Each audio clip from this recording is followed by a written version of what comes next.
The morning of June 23, 1944 dawned like any other in the heart of Ohio's farm country. The sun rose over the rolling hills of Crawford County, casting long shadows across fields of corn and wheat that stretched to the horizon. Farmers were already up, moving through their chores as they had for generations, milking cows, mending fences, and checking the sky for signs of rain. It was going to be a hot one, they could feel it. The air was thick and moist, pressing down on the land like a damp blanket. By 10 in the morning, the thermometer on the back porch of the Wilson farm near the town of Bucyrus had already climbed into the 80s. Sweat beaded on the backs of necks and dripped from under straw hats. The livestock were restless, swatting at flies with their tails, and the dogs lay panting in the shade of the barn. Something was off, but no one could put a name to it. They just went about their business, unaware that before the day was out, their world would be turned upside down. In the small town of Bucyrus, population around 10,000, life was simple and predictable. Main Street was lined with brick storefronts. The hardware store, the bakery, the drugstore with its soda fountain, and the courthouse stood proud at the center, its clock tower a familiar landmark for miles around. People knew each other by name. They waved from porches and stopped to chat on the sidewalk. It was the kind of place where nobody locked their doors, and children rode their bicycles in the street until the streetlights flickered on. That morning, the postman made his rounds. The paper boy tossed the Bucyrus Journal onto front steps, and the women gathered at the Methodist church to plan the annual Strawberry Festival. The biggest worry on anyone's mind was whether the summer heat would hold for the 4th of July parade. No one gave a second thought to the weather. The radio played music and farm reports, and the only mention of anything unusual was a brief bulletin from the Weather Bureau in Cleveland about a warm front moving through. It didn't sound alarming, just another hot day. But there was a storm brewing far to the west in the plains of the Midwest that had already left a trail of destruction across Illinois and Indiana. It was a supercell, a massive rotating thunderstorm engine that had spawned several twisters before crossing the state line into Ohio. By early afternoon, the sky over Crawford County began to change. The blue faded to a sickly greenish yellow, the kind of color that old-timers said meant trouble. The wind picked up, not in steady gusts but in erratic swirls that sent dust devils dancing across the fields. The leaves on the maple trees flipped over, showing their pale undersides. The birds grew silent. The dogs started to whine and pace. On the Wilson farm, old man Henry Wilson paused in the hayloft and wiped his brow. He looked out the barn door at the southwestern horizon where a dark, flat cloud was building like a wall of ink rolling toward him. He had seen many summer storms in his 62 years, but this one felt different. There was a weight to the air, a pressure in his ears that made him feel like he was underwater. He called out to his son, Ray, who was fixing a tractor tire in the yard. "Ray, you better come inside. We got something coming." Ray Wilson was 24 years old, strong and wiry from a life of hard work. He had been helping his father on the farm since he could walk, and he knew the land better than he knew the lines on his own palm. He heard the worry in his father's voice and dropped the tire iron. He looked up and saw what his father had seen, a cloud that was not a cloud. It was low and rotating, with a tail that seemed to reach down like a finger, not touching the ground but teasing it. The sky behind it was black as coal. Ray had never seen a tornado before, but he had heard stories from his grandfather about the great outbreak of 1924, when a twister had flattened half of neighboring Sandusky County. He felt a cold knot twist in his stomach. "Pa," he shouted, "that's a tornado. We need to get to the cellar." The two of them ran across the yard, kicking up dust, yelling for Ray's mother and his younger sister, Ruby, who were in the kitchen shelling peas. Inside, the radio was playing a country song, and the kitchen smelled of fresh bread. Henry burst through the door and grabbed his wife, Martha, by the arm. "Martha, get Ruby, get the lantern, get down the root cellar now." There was no time for questions. The electricity flickered once, twice, then died. Radio went silent. The only sound was the roar, a low and constant hum that was growing louder by the second, like a freight train charging straight at them. Martha Wilson was a practical woman, not given to panic. But when she saw the look on her husband's face, she moved without thinking. She grabbed Ruby's hand, pulled her from the chair, and hustled her toward the back door. Ruby was 14, with pigtails and a stubborn streak, and she wanted to grab her kitten Taffy, who was hiding under the porch. "Mama, I have to get Taffy," she cried, but Martha yanked her along. "No time, child. The kitten will find its own way." The root cellar was a small dugout space under the house, accessed by a heavy wooden door in the floor of the pantry. It was damp and dark, lined with shelves of canned vegetables and jars of preserves. The family had used it for storing food, not for shelter, but it was the only safe place they had. Henry lifted the door. The hinges creaked. "Go, he urged them. Martha and Ruby scrambled down the wooden ladder steps into the cool, earthy darkness.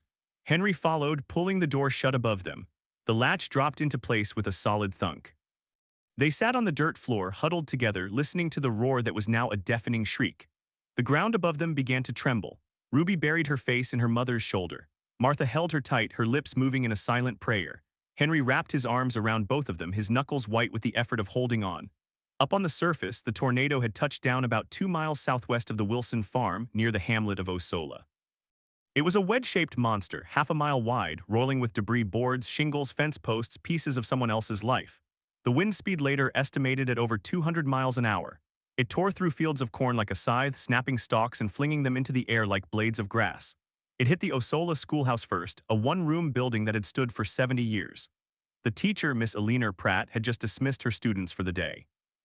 Most of the children were already on their way home, walking along the gravel roads or riding in horse-drawn buggies. But 4 of them were still inside, gathering their books and lunch pails when the windows exploded inward. Miss Pratt threw her body over the children as the roof lifted off and disappeared into the sky. The walls collapsed around them. In the chaos, she pulled one child under her desk, covering them with her own body. The other 3 were swept out into the open, tumbling across the schoolyard like rag dolls. One of them, a little boy named Tommy Becker, was found later in a drainage ditch, still clutching his arithmetic book. He survived with a broken arm and cuts from flying glass. The other 2 sisters, Mary and June Harker, were not so lucky. They were found half a mile away in a pasture, their small hands still clasped together. Miss Pratt, with a fractured collarbone and deep gashes on her back, never forgave herself. She kept teaching until she retired, but she never again let a child leave her sight until she knew they were safe. The tornado did not slow. It marched northeast, straight toward Bucyrus, devouring everything in its path. It ripped the roof off the St. Paul's Lutheran Church on the edge of town, sending the steeple crashing into the nave.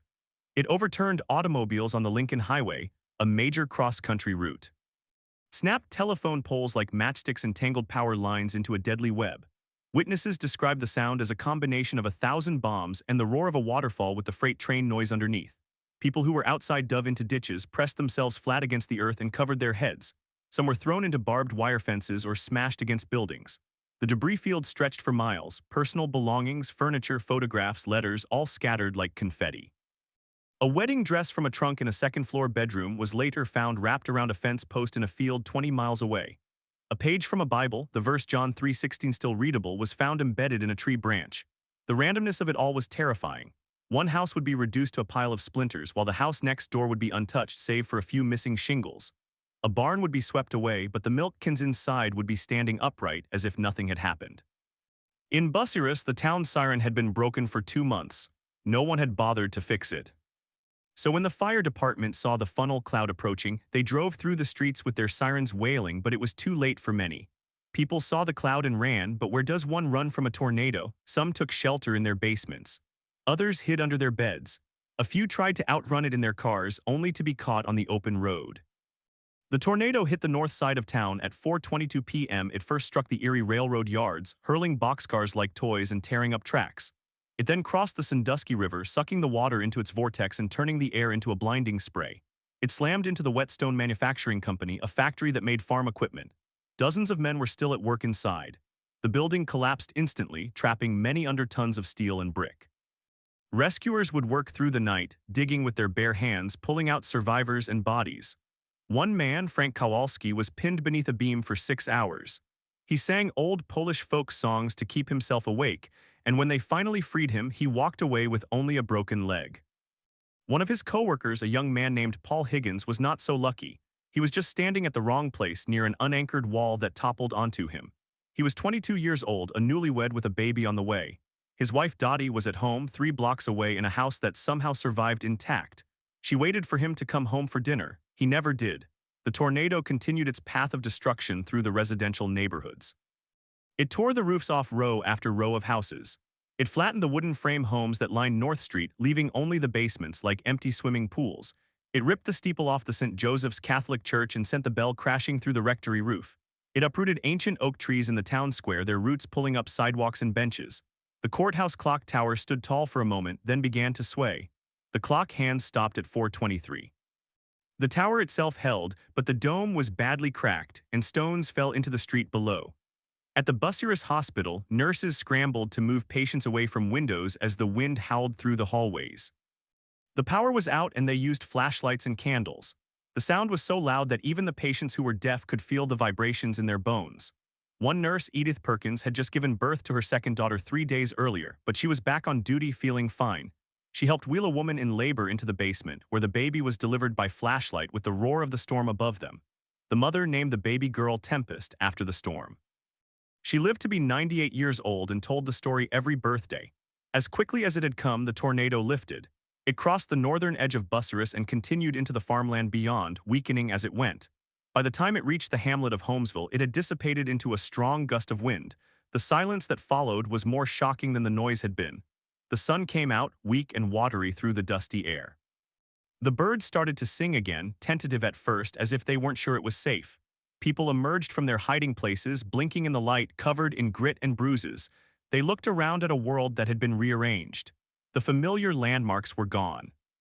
The street had become a jumble of rubble. Neighbors called out to neighbors, searching for each other.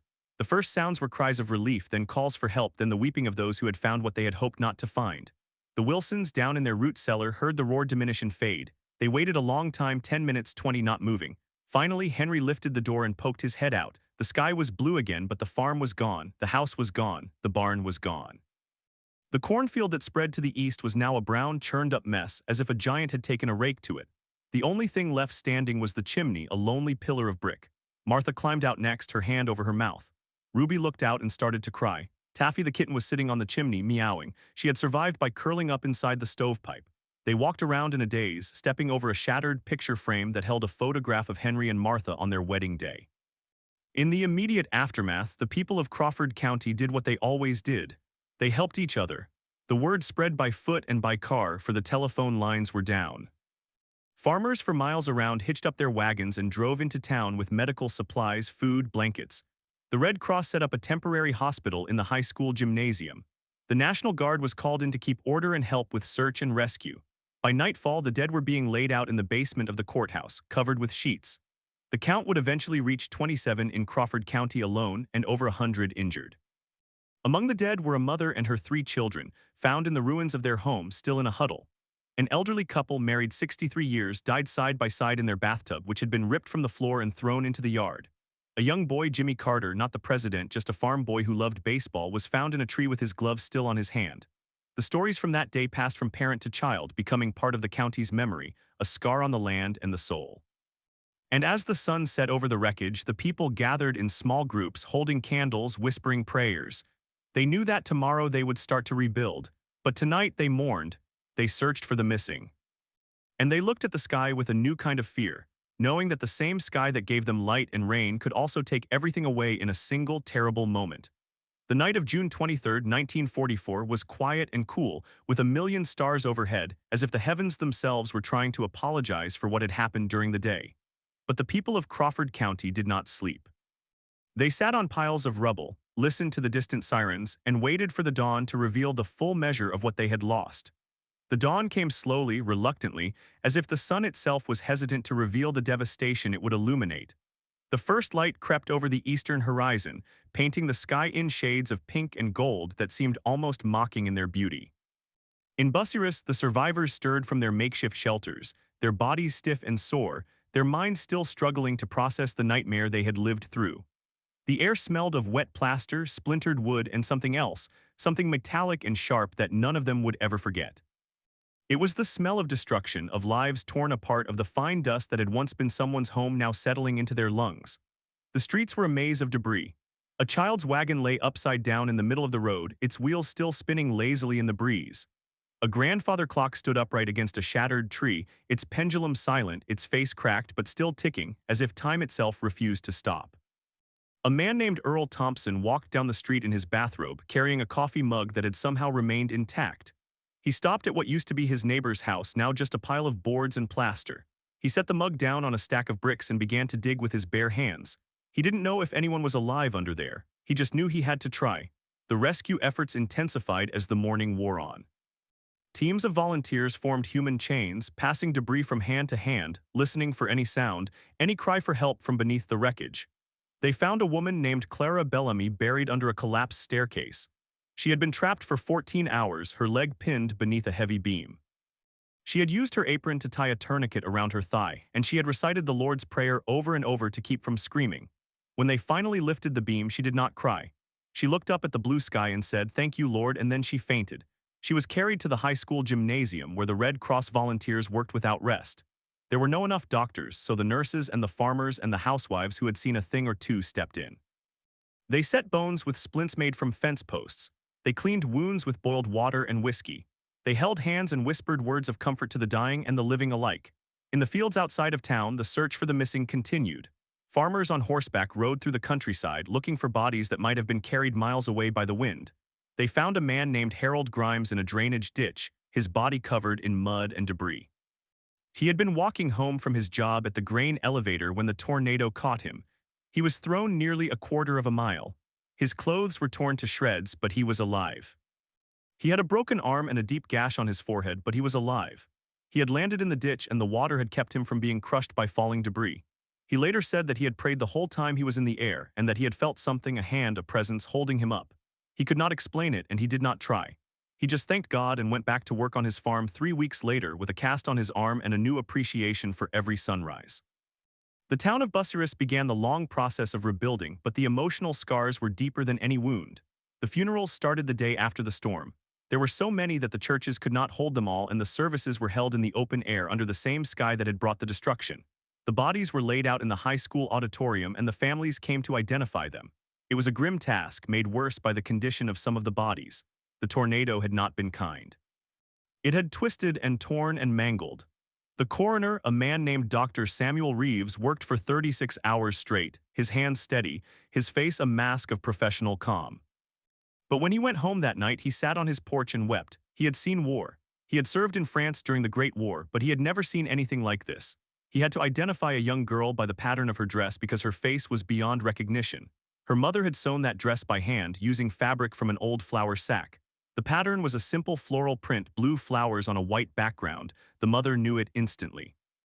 She collapsed into the arms of her husband, and the sound of her wailing echoed through the auditorium like a wounded animal. The state of Ohio sent aid.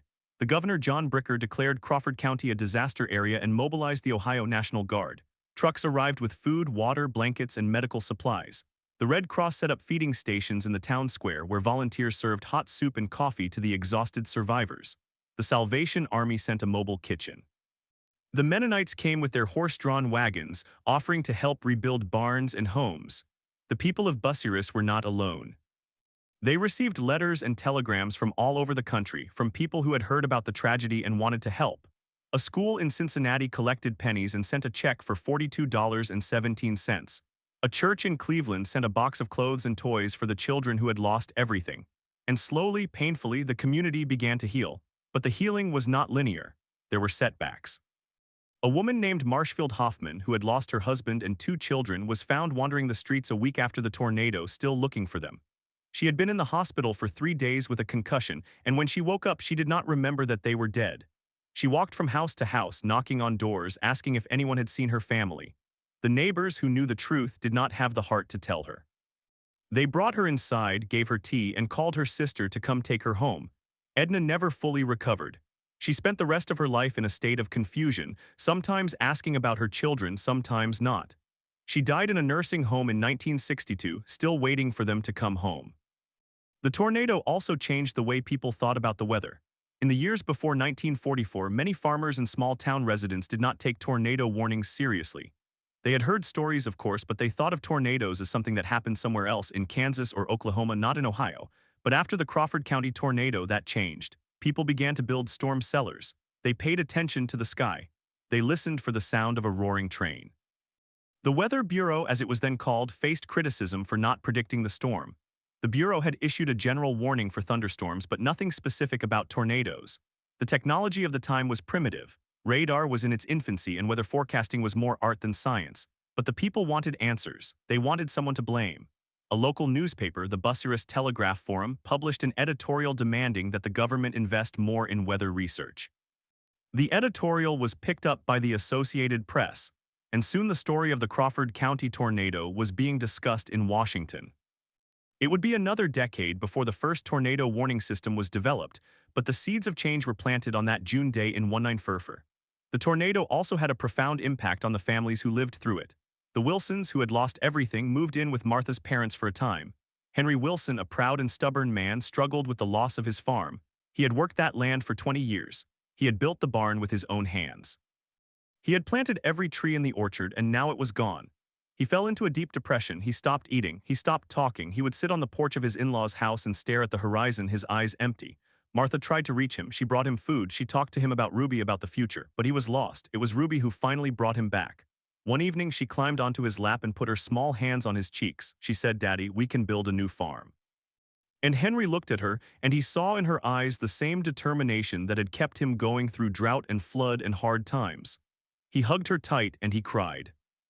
And the next morning he got up and started making plans. He borrowed money from the bank. He bought new lumber. He hired a crew of men from the church. And by the fall of 1944, the Wilson farm was back, not exactly the same but standing. The new barn was painted red, and Henry hung a sign over the door that read, "Built by the grace of God and the grit of Ruby Wilson." Ruby was 7 years old. She would grow up to become a teacher, and she would tell her students every year about the day the sky fell and the day her father learned to hope again. The tornado also left its mark on the landscape. The path of destruction was visible from the air for years.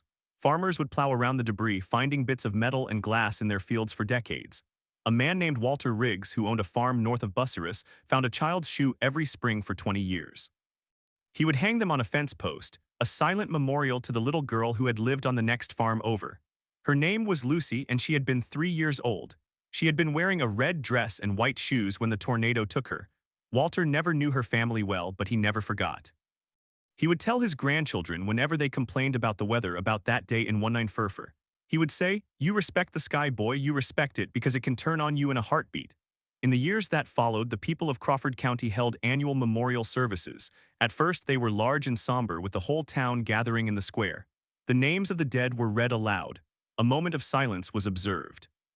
A wreath was laid at the base of the courthouse clock tower, which had been repaired but still bore the scars of the storm. The clock hands were fixed, but they were left stopped at 4:23 as a permanent reminder. The courthouse became a symbol of resilience. It had stood and it would continue to stand. As the decades passed, the memorial services grew smaller. The survivors aged, some moved away, some passed on. By the time the 50th anniversary came in 1994, only a handful of people who had lived through the tornado were still alive. They gathered in the courthouse basement, now a museum, and they told their stories to a new generation. They spoke of the noise, the fear, the loss. But they also spoke of the kindness, the courage, the way the community had come together. And they looked at the young faces in front of them and they hoped that they would never have to live through such a day, but they knew that if they did, they would find the same strength. The Crawford County Tornado of 1944 was not the deadliest tornado in Ohio history. That dubious honor belongs to the 1974 Xenia tornado, which killed 33 people. It was not the widest or the longest-lived. But it was a turning point. It changed the way Ohioans thought about tornadoes. It spurred improvements in weather forecasting and public safety, and it left an indelible mark on the people who lived through it. The stories were passed down like heirlooms from parent to child. The boy with the baseball glove in the tree, the woman who gave birth in a basement by flashlight, the cat that survived in a stovepipe, the song that Frank Kowalski sang while pinned under a beam. These stories became part of the fabric of Crawford County, woven into the identity of a place that had faced the worst and had not been broken. The stories that survived the Crawford County tornado were not just tales of tragedy, they were testaments to the human spirit. One such story belonged to a man named George Miller, a farmer who lived on the outskirts of Bucyrus. George had been in his field when the sky turned green. He had seen the funnel cloud touch down and had run for his house, but he was too late. The tornado picked him up and threw him into a ditch where he landed on top of a dead cow. He was knocked unconscious. When he woke up, it was dark and raining, and he was covered in mud and blood. He did not know where he was. He stood up and began to walk, stumbling over debris, calling out for his wife. He walked for nearly an hour before he found the remains of his home. It was a pile of splintered wood and shattered glass. He dug through the wreckage with his bare hands, searching for his family. He found his wife, Clara, under a collapsed wall. She was dead. He found his youngest son, Tommy, in the kitchen, still holding a spoon. He was dead too. His oldest son, James, was not in the house. He had been at a friend's house and survived. George sat down in the middle of the ruins and did not move. A neighbor found him there at dawn, still sitting, still holding the spoon. The neighbor took George to his own house and cleaned him up. George did not speak for a week, he just sat and stared. The neighbor's wife, a kind woman named Helen, brought him food and talked to him gently. She did not ask questions, she just sat with him. After a week, George finally spoke. He said, "I need to bury them." Helen arranged the funeral. The whole town came. George stood at the grave and did not cry. He stood straight like a soldier and watched them lower the coffins into the ground. After the funeral, he went home with James and they began to rebuild. It was slow work. George was a shell of a man, but James, who was 16, pushed him forward. James said, "Pa, we can't quit. Ma wouldn't want us to quit." And so they rebuilt not a farmhouse but a small cabin. They did not plant a big field, they planted a garden. George never fully recovered. He kept the spoon in his pocket, a silent reminder of his son. He would take it out sometimes and hold it, turning it over and over. He kept it until the day he died 30 years later. James inherited the spoon and passed it down to his own son, who kept it in a box with a note that read, "This spoon belonged to my Uncle Tommy, who died in the tornado of 1944. It reminds me that life is fragile. Hold tight to the ones you love." And then there was the story of the Baker family. The Bakers had 7 children, ranging from 2 years old to 16. They were a boisterous, happy family, known for their loud laughter and their enormous Sunday dinners. When the tornado hit, the father, Robert, herded everyone into the cellar. They huddled together, praying as the world came apart above them. The cellar door was ripped off and debris rained down on them. A piece of wood struck Robert in the head and he collapsed. His wife Ethel took charge. She covered the children with her body, shielding them from the falling wood and glass. When the storm passed, she found that Robert was dead. She was injured with a deep gash on her arm, but she was alive. She crawled out of the cellar and saw that the house was gone.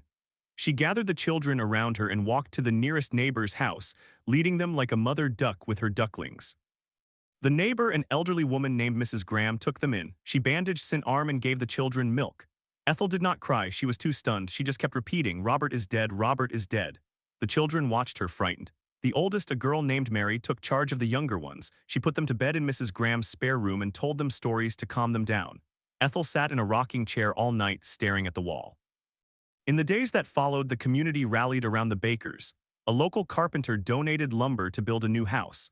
The women of the church sewed new clothes for the children. The men helped dig a foundation. Ethel tried to be strong, but she broke down often. She would lock herself in the bathroom and cry. Mary, only 14, became the matriarch. She cooked, cleaned, and took care of the little ones. She kept the family together. Ethel eventually remarried, a widower named John, who had also lost his wife in the tornado. They blended their families, and the Bakers and the Johnsons became one household. They survived. They thrived in a way, but Ethel never forgot Robert. She visited his grave every Sunday for the rest of her life, and she always brought a single rose, his favorite flower. The tornado also left a mark on the town's children, those who had survived. A boy named Samuel was 8 years old when the tornado hit. He had been playing in the backyard when he saw the funnel cloud. He ran inside and hid under his bed. The house collapsed around him, but the bed saved him. He was trapped for hours, buried under rubble. He could hear his mother calling his name, but he could not answer. He was too scared. Finally, rescuers found him and pulled him out. He was unharmed, but he was not the same. He developed a stutter. He had nightmares. He refused to sleep under a bed again. His parents tried to help him, but he was haunted. As he grew older, he became obsessed with weather. He studied clouds. He learned to read the sky. He became a meteorologist in the Air Force. He often said that the tornado had taken something from him, but it had also given him a purpose. He wanted to understand the sky, to predict its fury, to warn others. He worked on early tornado warning systems, and he took pride in knowing that his work might save lives.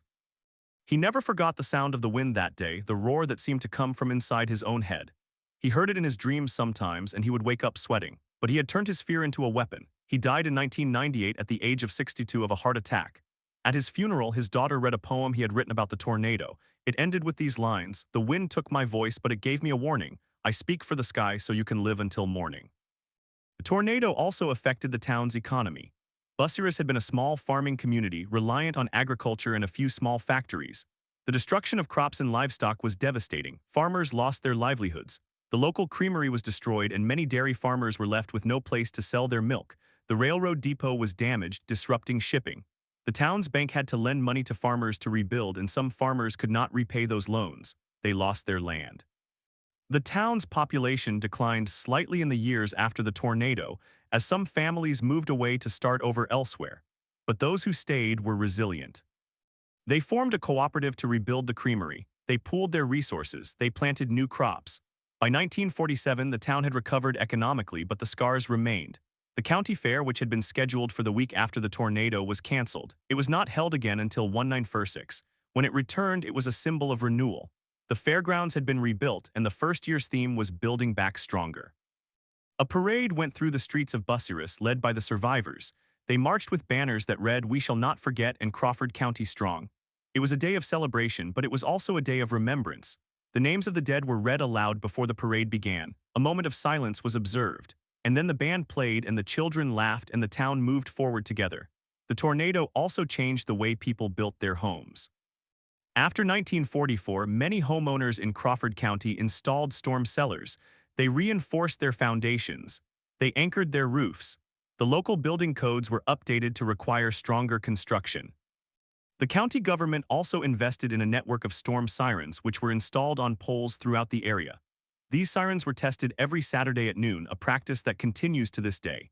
When the sirens wail, the people of Crawford County know to take shelter. They remember 1944. They remember the stories. The sirens are a legacy of that day, a reminder that the sky can be beautiful and terrible in equal measure. The tornado also inspired works of art. A local poet named Margaret Williams wrote a poem titled The Day the Sky Fell, which was published in a national magazine. The poem described the tornado in vivid detail: the green sky, the roaring wind, the debris flying like birds, the silence after. It ended with a plea: remember us, you who read these lines, remember that we lived and we loved and we lost, and do not take the calm days for granted. The poem was read at memorial services for years. A painter named Edward Klein created a series of paintings depicting the tornado's aftermath. One painting, titled The Wreckage at Dawn, showed a field of debris with a single red shoe lying in the foreground. The painting hung in the county courthouse for decades, a poignant reminder of the cost of the storm. A playwright from Toledo wrote a play based on the tornado called The Roar. It was performed in community theaters across Ohio in the 1950s. The play focused on the story of a young couple who survived the tornado but lost their child. It was a tragedy, but it ended with a note of hope as the couple adopted an orphaned child from the storm. The play was not a critical success, but it moved audiences. It brought the story of Crawford County to a wider audience. In the 1960s, a historian named Dr. Eleanor Vance wrote a book about the tornado. She interviewed dozens of survivors and compiled their stories into a volume titled A Win to Remember. The book was published by a small press in Ohio and sold mostly in local bookstores, but it became a regional classic. It was used in schools to teach students about local history. Dr. Vance wrote that the tornado was a defining moment for Crawford County, a shared trauma that bound the community together. She wrote, "The people of this county have a bond that goes beyond blood. They have faced the storm and emerged not unscathed but united. Their story is a testament to the strength of the human spirit." The book is still in print and new copies are sold every year. It has become a part of the county's identity, a document of loss and resilience. The tornado also left a mark on the natural landscape. In the years that followed, new trees grew in the path of the storm, but they were different. They were shorter, more twisted, as if they had been shaped by the wind. The farmers who plowed those fields still found bits of metal and glass. A geologist from Ohio State University studied the path and found that the tornado had carved a shallow trench in the earth, a scar that took decades to fade. Even today, satellite images of Crawford County show a faint line where the tornado cut through. It is a ghost on the land, a whisper of a day that changed everything. As the years passed, the survivors grew old. They gathered at the courthouse every June 11th, the anniversary of the tornado. At first, there were hundreds of them, then dozens, then a handful. By the time the 70th anniversary came in 2014, only a few were left. They were in their 80s and 90s. They came in wheelchairs with walkers leaning on canes. They sat in the courthouse basement, now a museum, and they talked about the day they would never forget. A woman named Evelyn, who had been 12 in 1944, told the story of how she had hidden in a ditch with her baby sister. She said, "I remember the dust in my mouth. I remember the crying. I remember thinking, this is it. This is how we die. But we didn't die, and I have lived to tell you about it." A man named Harold, who had been a young soldier home on leave, told the story of how he had helped pull bodies from the wreckage. He said, "I had seen war, I had seen death, but this was different. This was my hometown. These were my neighbors. It changed me." The young people who came to listen were quiet and respectful. They asked questions. They took notes. They knew they were hearing the last voices of a generation that had survived something almost unimaginable. And when the last survivor died in 2022, a woman named Helen who had been 9 years old, the county held a memorial service. The courthouse clock, which had been stopped at 4:23 since 1944, was set in motion again just for a moment to mark her passing. And then it was stopped again as it had been for 78 years, a frozen moment in time. The clock still stands, a silent sentinel. It reminds everyone who sees it that life can change in an instant. It reminds them to hold their loved ones close. It reminds them that even in the darkest hour there is light. The Crawford County Tornado of 1944 is not just a memory, it is a part of the very soul of this place. And yet, for all the weight of memory, the story of the Crawford County tornado did not end with the passing of the last survivor. It became something else, something that continues to evolve with each passing year. The tornado entered the realm of myth and legend, not in the sense of exaggeration or fantasy, but in the way that certain events become touchstones for a community, stories that are told and retold until they take on a life of their own. Children in Bucyrus grew up hearing about the day the sky turned green. They learned to recognize the signs, the stillness before the storm, the strange yellow light, the sound like a freight train. Their parents taught them what to do, where to go, how to survive. The tornado became a cautionary tale, a lesson in humility before the power of nature. In the 1970s, a group of local historians and volunteers formed the Crawford County Tornado Memorial Committee. They raised money to build a permanent monument at the site where the courthouse once stood. The monument was a simple granite obelisk, 10 feet tall, with the names of the dead inscribed on all four sides. It was dedicated on June 11, 1974, the 30th anniversary of the storm. The ceremony was attended by hundreds of people, including many who had been children in 1944 and now brought their own children and grandchildren. They placed flowers at the base of the monument. They read the names aloud one by one. A bugler played taps. A minister offered a prayer. And then the crowd stood in silence, listening to the wind. Some said they could still hear the roar, faint and distant, like a memory that refused to fade. The monument became a place of pilgrimage. Tourists driving through Ohio would stop to read the names. School groups visited on field trips. Local couples posed for wedding photos in front of it. It was a somber backdrop, but it was also a symbol of endurance. The monument was not just for the dead, it was for the living, a reminder that sorrow could be transformed into strength. Over the years, the monument weathered and darkened. Moss grew in the cracks of the granite. The letters of the names became harder to read, but the committee maintained it, cleaning it each spring, repainting the lettering when necessary. In 1994, for the 50th anniversary, they added a bronze plaque with a brief history of the tornado and a list of the communities that had been affected. The plaque ended with a quotation from the old poet Margaret Williams, "We shall not forget." The tornado also left a mark on the scientific community. In the decades that followed, meteorologists studied the Crawford County tornado as one of the most powerful and unusual storms ever recorded in Ohio. The fact that it had formed on a clear day, with no warning, challenged existing theories about tornado formation. Researchers from the National Weather Service and several universities analyzed the data, the eyewitness accounts, the damage patterns. They concluded that the tornado had been a rare phenomenon known as a downburst tornado, a type of storm that forms when a dry line of air collides with a moist boundary layer, creating a violent updraft that spins into a funnel. The Crawford County tornado was one of the first documented cases of this kind, and it helped refine the science of severe weather prediction. In the 1950s and 1960s, the lessons learned from the storm contributed to the development of the modern tornado warning system, including the use of radar to detect rotation in clouds. The sirens that wailed every Saturday at noon in Crawford County were part of that system.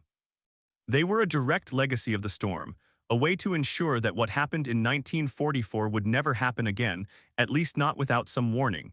But the warnings were not always heeded.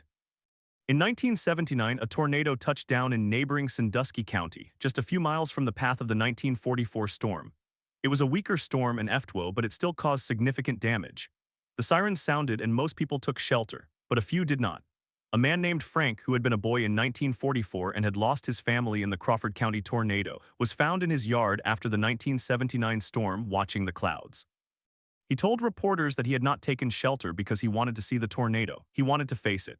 He had been hiding from it his whole life, he said, and he was tired of being afraid. He survived that storm, but he was injured by flying debris. He later said it was the worst mistake of his life. The story of Frank became a cautionary tale in its own right, a lesson that even the bravest should not challenge the sky. As the decades rolled on, the physical evidence of the tornado faded. The scar in the earth that the geologist had studied gradually filled in, covered by new soil and new grass. The bits of metal and glass that farmers found in their fields became rarer, buried deeper with each plowing. The twisted trees that had grown in the path of the storm eventually died of old age, replaced by straight, tall saplings. The courthouse clock remained frozen at 4:23, but the building itself was no longer the center of town. A new courthouse had been built in the 1960s, a modern structure of glass and steel farther from the original site. The old courthouse became a museum, then a community center, then a storage facility. By the 2000s, it was abandoned, its windows boarded up, its roof leaking. The clock tower was still visible from a distance, but the clock hands were rusted into place. A few local residents campaigned to restore it, but the cost was too high. In 2015, the county voted to demolish the building. The clock was removed and placed in storage. The monument to the tornado was moved to a small park nearby where it still stands. The demolition of the old courthouse stirred up old emotions. For some, it was a relief, a chance to move forward without the constant reminder of tragedy. For others, it was a loss, a breaking of the last physical link to that day. The county archives preserved many of the documents and photographs from the tornado, but without the building, the story felt incomplete. The museum dedicated to the tornado, housed in a converted storefront on Main Street, struggled to attract visitors. The younger generation, born decades after the storm, had only a vague awareness of what had happened. They learned about the tornado in school, but it was history, not memory. It was something that had happened to other people a long time ago, but the story did not die. In the age of the internet, the Crawford County Tornado found a new audience. Historians and weather enthusiasts created websites and forums where they shared information and photographs. A Reddit post about the tornado went viral in 2018, with thousands of comments from people who had never heard of the storm. The post included a link to a documentary that had been produced by a local filmmaker in 2014 for the 70th anniversary. The documentary had been shown on public television in Ohio, but it had never been widely distributed. After the Reddit post, it was watched by millions. The filmmaker, a woman named Sarah, had interviewed the last surviving witnesses.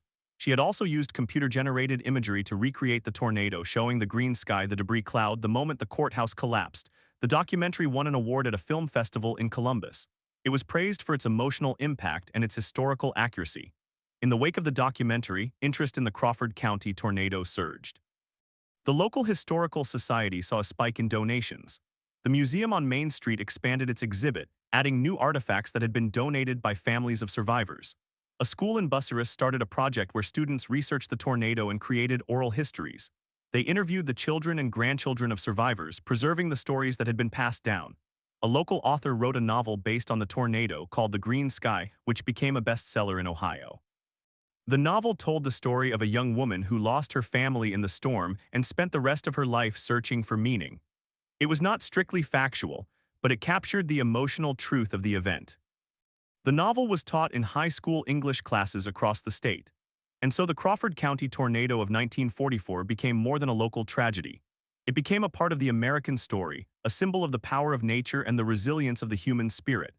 It joined the ranks of other great disasters, the Johnstown flood, the San Francisco earthquake, the Galveston hurricane, events that had shaped the nation's understanding of risk and preparedness. The tornado had killed dozens and destroyed a town, but it had also forced changes that saved lives in the decades that followed. It had inspired art and literature and science. It had created a community bound together by a shared experience, a community that still gathered every June 11th, even as the number of survivors dwindled to zero. On the 75th anniversary in 2019, the town of Bucyrus held a special commemoration. The courthouse clock, which had been in storage, was brought out and placed on a temporary platform in the park next to the monument. At 4:23 in the afternoon, the hands were set in motion, just for a moment, and then stopped again. A crowd of several hundred people watched in silence. Some of them were crying. A young boy no more than 10 years old asked his mother why the clock was broken. His mother said, "It is not broken, sweetheart, it is remembering." The boy looked at the clock and then at the monument. He read the names of the dead. He asked his mother if they were all ghosts now. His mother said, "No, they are not ghosts, they are memories, and memories never die." As the sun set over Crawford County, the sky turned orange and pink, a gentle contrast to the green of that long-ago afternoon. The wind picked up, rustling the leaves of the trees. A few people looked up instinctively, checking the clouds, but there were no storms that day. The weather was clear and calm. The only sound was the wind and the voices of the living and the echoes of a story that would never end. The Crawford County Tornado of 1944 was not just a memory. It was a part of the very soul of this place, a soul that would endure as long as the names were spoken, the stories were told, and the clock remained frozen at 4:23. And so we remember. We remember the green sky and the roar. We remember the mothers and fathers, the sons and daughters, the neighbors and friends. We remember the courage and the grief, the loss and the hope. We remember the day the sky fell and the day the sun rose again. And we pass that memory on so that no one will ever forget what happened in Crawford County, Ohio on June 11, 1944, a day that changed everything, a day that still whispers to us even now across the years. In the years that followed that 75th commemoration, the story of the Crawford County Tornado continued to evolve, shaped by new voices and new perspectives. The documentary by Sarah was picked up by a national streaming service, introducing the event to viewers across the country and around the world. For the first time, people in California and New York and London heard the names of the dead, saw the old black and white photographs, and felt the weight of that afternoon. Comments flooded in from strangers who had never set foot in Ohio, people who wrote about their own experiences with storms and loss, people who felt connected to a tragedy that was not their own. The tornado had become a shared touchstone, a way for strangers to talk about fear and survival and the fragility of life. In Bucyrus, the town adapted to its newfound attention. The museum on Main Street expanded again, adding a small theater where visitors could watch the documentary on a loop. The Historical Society published a comprehensive book, compiling survivor testimonies, newspaper clippings, and scientific analyses. Schools across the county incorporated the tornado into their curriculum, not just as a history lesson but as a case study in meteorology and community resilience. A generation of students grew up knowing the exact trajectory of the storm, the names of the victims, the stories of the survivors. They walked the path where the tornado had carved its scar, now a quiet residential neighborhood with trees that had grown tall and houses that had been rebuilt. They knew that under the green grass and the asphalt streets there was a hidden history, a layer of debris and memory that would never fully disappear. The clock, still frozen at 4:23, found a permanent home in the lobby of the new county administration building. It was mounted on a wall, encased in glass, with a small plaque that told its story. Every day, hundreds of people walked past it without a second glance, but some stopped to look, to remember. The clock had become a symbol not just of the moment the tornado struck, but of the town's determination to preserve its past. It was a reminder that time could be stopped but not erased. On the 80th anniversary in 2024, a smaller gathering took place. There were no survivors left to attend, only their children and grandchildren and the great-grandchildren who had heard the stories. The crowd was smaller than in 2019, but just as quiet, just as respectful. A local historian read the names of the dead, each one spoken aloud one last time into the afternoon air. The wind was calm, the sky a brilliant blue. A single bell was rung once for each life lost. The sound carried across the park, across the town, across the county, and beyond. It was a sound that seemed to say, "We are still here, we still remember." And as the last echo faded, the crowd dispersed, returning to their daily lives, carrying with them a story that would outlast them all.